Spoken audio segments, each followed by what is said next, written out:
নমস্কার সম্মানিত দর্শকবৃন্দ, পিএম কিষাণ প্রকল্পে আপনারা জানেন সবাইকেই বছরে ৬,০০০ টাকা দেওয়া হয় সব কৃষকদের ক্ষেত্রেই। তো এই টাকা পাওয়ার জন্য আপনারা অনলাইনে আবেদন করেন, কিন্তু দেখা যায় মাসের পর মাস বছরের পর বছর অনলাইনে আবেদনগুলো অ্যাপ্রুভ করেন না কৃষি দপ্তর। তার কারণ বিশেষ করে যেটা রয়েছে জমির রেকর্ড। তো 19 সালের পরে যে রেকর্ডগুলো হয়েছে 1-2-2019 সালের পরে, সেই রেকর্ড দিয়ে পিএম কিষাণের আবেদন করলে সেই টাকা কিন্তু পাওয়া যায় না, বা আবেদন করলে টাকা পাওয়া যায় না, বা আবেদনও গ্রহণ করে না কৃষি দপ্তর। মানে 20 সাল, 21 সাল, 22 সাল, 23 সাল এই সকল সালের রেকর্ড দিয়ে। তো এই যে সমস্যাটা, এই সমস্যার সমাধান কবে থেকে হবে সে ব্যাপারে কৃষি দপ্তর কিন্তু নির্দেশিকা জারি করেছে। মানে আপনারা নতুন রেকর্ড দিয়ে 19 সালের পরের রেকর্ড দিয়ে 20, 21, 22, 23 এই সকল সালের রেকর্ড দিয়ে কবে থেকে আবেদন করতে পারবেন, কবে থেকে আপনারা টাকা পাবেন, কবে থেকে আপনাদের এই নতুন সালের রেকর্ডগুলো গ্রহণ করা হবে সে ব্যাপারে খুশির আপডেট এসেছে। এছাড়াও বর্তমানে আপনারা নতুন রেকর্ড দিয়েও পিএম কিষাণের টাকা পেতে পারবেন, সেক্ষেত্রে শর্ত কী রয়েছে সমস্তটাই জানাবো আজকের এই ভিডিওতে। অবশ্যই ভিডিওটি উপকারে আসবে, শেষ পর্যন্ত দেখতে থাকুন। চ্যানেলে নতুন হলে চ্যানেলটি সাবস্ক্রাইব করবেন, আর যারা ফেসবুক থেকে দেখছেন পেজটি ফলো করতে ভুলবেন না। দেখুন, কৃষি দপ্তর একটি নির্দেশিকা প্রকাশ করেছে, সেখানে বলা হয়েছে যে what is the cut off date for determination of eligible of beneficiaries under the scheme. অর্থাৎ পিএম কিষাণ প্রকল্পে যে যোগ্যতা সেটা কবে থেকে প্রযোজ্য হবে এবং এর লাস্ট ডেটটা কবে, মানে সেই নিয়মটা যেটা প্রযোজ্য হবে তার লাস্ট ডেটটা কবে, কাট অফ ডেটটা কবে, যে যোগ্যতা রয়েছে পিএম কিষাণের সেটা নির্ধারণ করার। তো তার উত্তরে বলা হয়েছে the cut off date for determination of eligibility of beneficiaries under the scheme is 1-2-2019।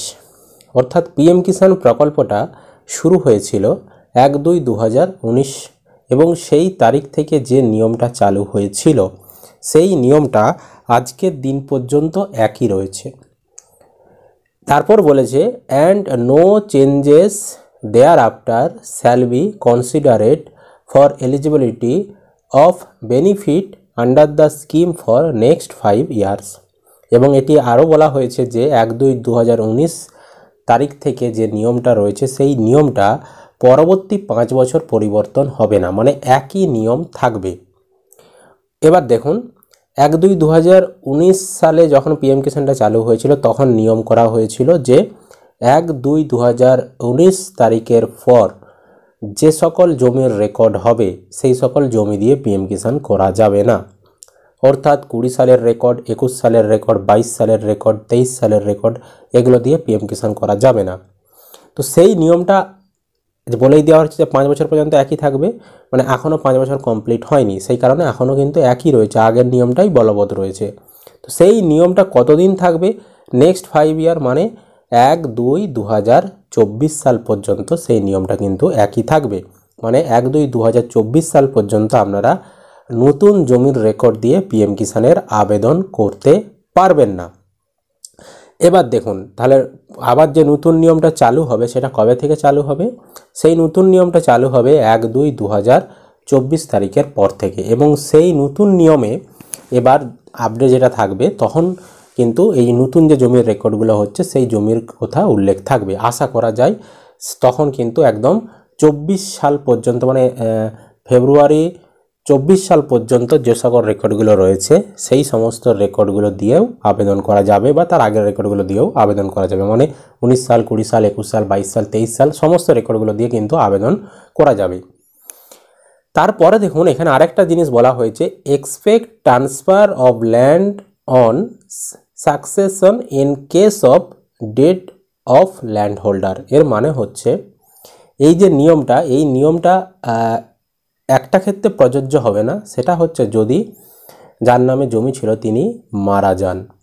একটা সহজ ভাষায় যদি বোঝাই তাহলে ধরুন আপনার বাবার নামে জমি ছিল, জমির রেকর্ডও বাবার নামে ছিল, বাবা পিএম কিষাণ পাচ্ছিল বা পাচ্ছিল না, যাই হোক বাবা মারা গেছে, বাবার জমি ধরুন 19 সাল বা 18 সালে তার রেকর্ড ছিল বা 15 সালে রেকর্ড ছিল, বাবা ধরুন মারা গেছে এই 22 সালে বা 23 সালে মারা গেছে। তো বাবা মারা যাওয়ার পর অটোমেটিক তার ছেলে বা মেয়ে যারা রয়েছে তারা বংশ পরম্পরায় ওয়ারিশন সূত্রে সেই জমির মালিকানা পেয়ে যায়, অর্থাৎ তার ছেলে মেয়েরা অনায়াসেই রেকর্ড করে নিতে পারে। এবার যেহেতু বাবা ধরুন মারা গেছে 23 সালে, তারা রেকর্ডটা করবে এই 23 সালে। তো সেই 23 সালে রেকর্ডটা করার ফলেও সেই ছেলেটি বা সেই মেয়েটি কিন্তু পিএম কিষাণের জন্য সেই জমির রেকর্ড দিয়ে আবেদন করতে পারবে এবং কৃষি দপ্তরকে কিন্তু বাধ্য এটা অ্যাপ্রুভ দিতে হবে, কারণ নিয়মেই বলা রয়েছে একমাত্র কোনো কৃষক যদি মারা যায়, তার ছেলে কিংবা মেয়ে বা বংশ পরম্পরায় কেউ যদি ওয়ারিশন সূত্রে জমি পেয়ে থাকে, ওয়ারিশন সূত্রে মানে মারা গেছে, মারা যাওয়ার পরে জমি পেয়ে থাকে এবং সেই জমি যদি তিনি যে সালেই রেকর্ড করুন না কেন সেই জমি দিয়ে কিন্তু সেই কৃষকটা পিএম কিষাণের আবেদন করতে পারবে। তার ক্ষেত্রে কিন্তু ওই যে 1-2-2019-এর আগে জমির রেকর্ড হতে হবে সেটা প্রযোজ্য হবে না। তবে এক্ষেত্রে আপনাদেরকে কিন্তু ডকুমেন্টস হিসাবে আপনার যিনি মারা গেছে, যার নামে আগে জমি ছিল, তার কিন্তু ডেথ সার্টিফিকেট এবং আপনার পঞ্চায়েত থেকে যে ওয়ারিশন সার্টিফিকেট দিয়েছে সেটা কিন্তু অবশ্যই কৃষি অফিসে জমা করতে হবে, নইলে কিন্তু অ্যাপ্রুভড করবে না।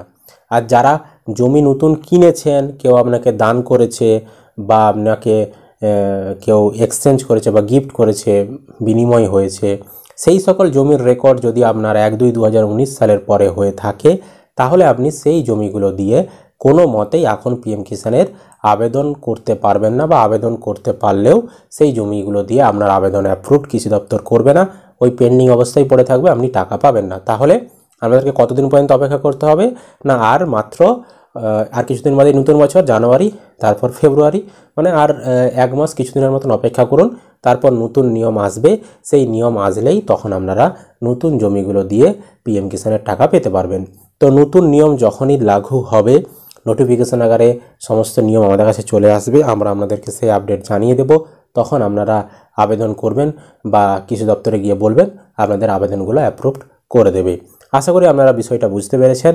যদি ভিডিও ভালো লেগে থাকে অবশ্যই লাইক করবেন, ইউটিউব থেকে দেখলে চ্যানেলটি সাবস্ক্রাইব করবেন, আর যারা ফেসবুক থেকে দেখছেন পেজটি ফলো করতে ভুলবেন না।